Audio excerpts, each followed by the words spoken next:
Okay, today we are going to be making an optical illusion with a sphere. We're going to make our sphere look like it's three-dimensional. So first things first, when you get your paper, you need to put your name on it and your teacher code. Once you get that done, don't forget this is 3rd grade, and then of course Mrs. Morrison's class. So you're going to put a 3 in. You're going to flip it over, and then you are going to use the tracer and draw a circle. So we're just going to use this lid as our circle. All right, trace all the way around it and drawing lightly, just so that way if I make any mistakes I can erase it. So there's my pencil line here, and I'm going to draw a little bit more firmly so you guys can see it with the video. So I'm going to draw this circle very carefully. And I want to make this look like it's popping out. So we're going to use optical art to create that. So first things first, we have to grid it. And we are going to be using inches. So if you look at the ruler, there's the 0 right there. That's where you're going to start with the edge of your paper. And then you're going to mark every inch until you cannot mark anymore. So I'm going to start at 0. I'm going to make a little mark going off of the 1.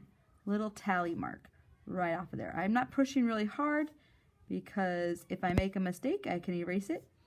And I'm just going to go all the way down to the 8, because I can't really do the 9. And then I'm going to slide the ruler over. I want this to be exactly 1 inch all the way across. And if I don't do 2 points, it won't work. So I want to make sure that I'm going here and sliding the ruler over and doing it again. So I have to do it twice. Mark every inch. So the inches are the long lines right there.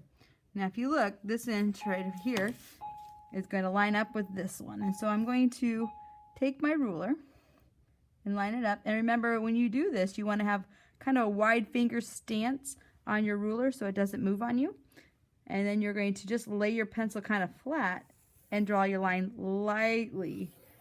Just kind of go right across from edge to edge. Not from dot to dot, you're going from edge to edge. When you go all the way across, it makes it so much easier.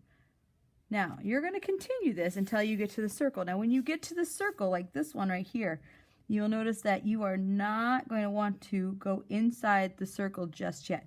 So what you're going to do is you're going to go right up to the circle line, and you are going to stop. Right up to the circle line, and then stop at the edge. Okay, and then you're going to do that all the way across. So once you get to that circle, you're going to not draw those lines through the circle just yet. We're actually going to alter the lines in the circle.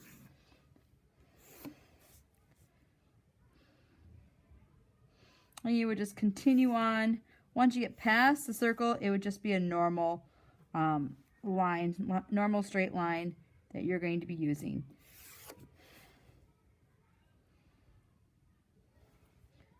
All right, once you get that done, then you are going to look at your ruler and go through the circle here.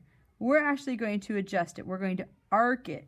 And so what I'm going to do is I'm going to put a point where it's halfway between the last line. So if I look, here is where my ruler is, and then this line's right here. So I'm going to make a mark right where it's halfway in between. And I'm going to arc it starting with this line, and I'm going to stop at this line. And I'm going to arc it through that point that I just created and have it connect.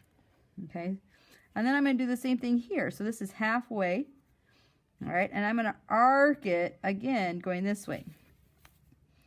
Very carefully. You want the lines to connect to the right line. So like this line is still the continuous line, but once it gets to the circle, it kind of makes it look like it's like bowing or going over it. All right, now here, because this one is the lower half, it's past halfway on the circle, we're going to arc it the other way. Now, if you're not comfortable drawing a line this direction, and you're really comfortable drawing it that direction, flip the paper over. It'll work the same way, but I'm going to do it this way. So I'm going to hold it right here.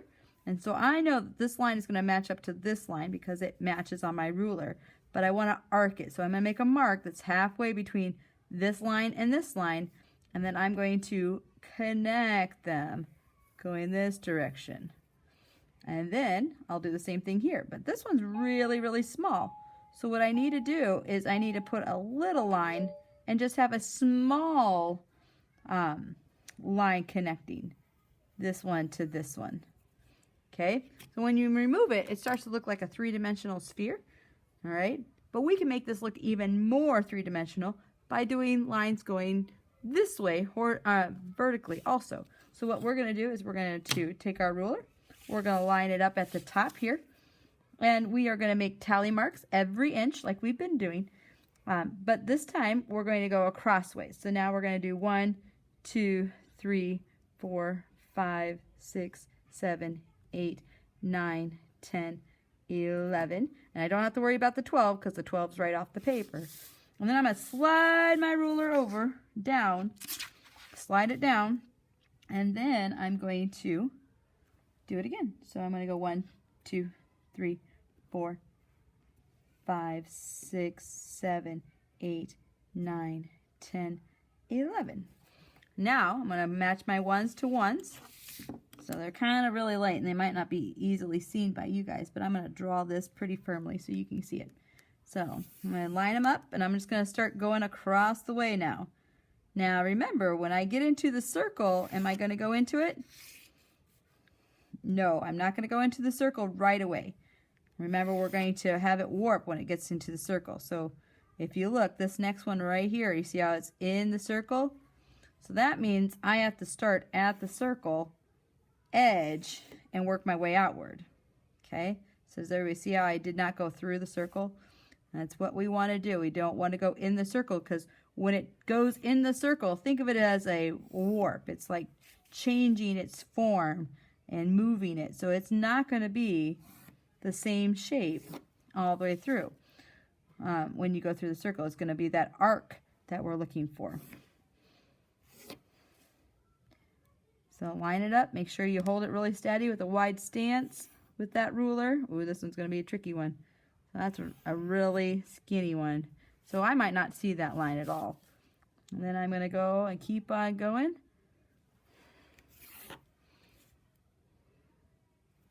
So now I have 1 inch by 1 inch grid, and I need to take these lines that need to go through the circle. All right, so now we're going to start with this one right over here. Remember that we're going to arc it towards the side that we're working on. So this is working on the bottom side. So we know that this is going to arc low. And this is going to be really small like that last one we did, this one over here. This one's really skinny. So we're just going to kind of go like this and we're going to cross over and we're going to connect it to the same line.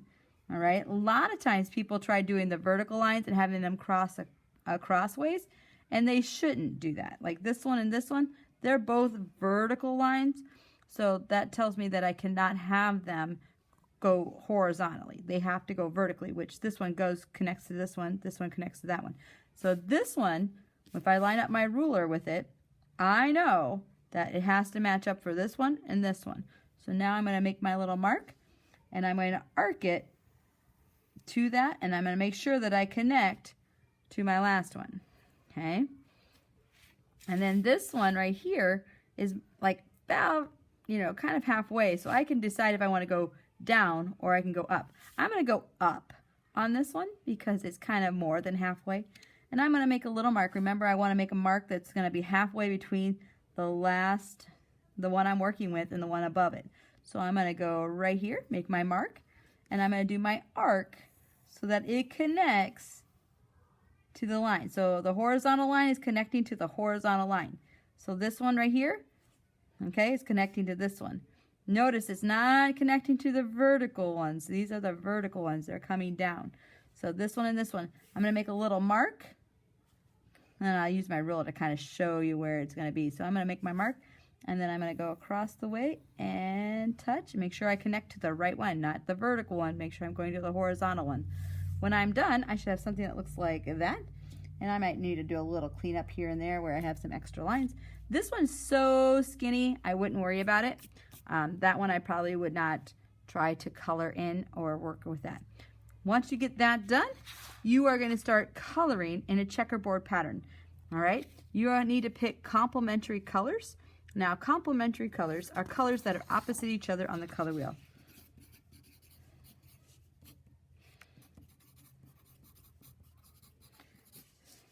So complementary colors are like red and green. They are opposite each other on the color wheel. Blue and yellow. Or excuse me, orange. I said that wrong. Orange. Yellow and purple. If you look, you should have a primary color and a secondary color.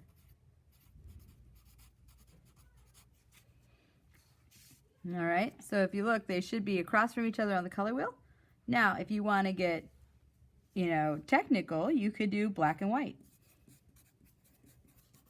Those are opposites. You could also go with like yellow-green. And then you get red-violet. So red-violet would be your opposite. So if you wanted to do something like that, you could do that too. So check the color wheel. There's one above sync 1 that will help you out.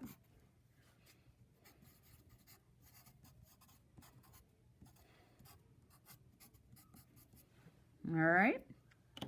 Have fun.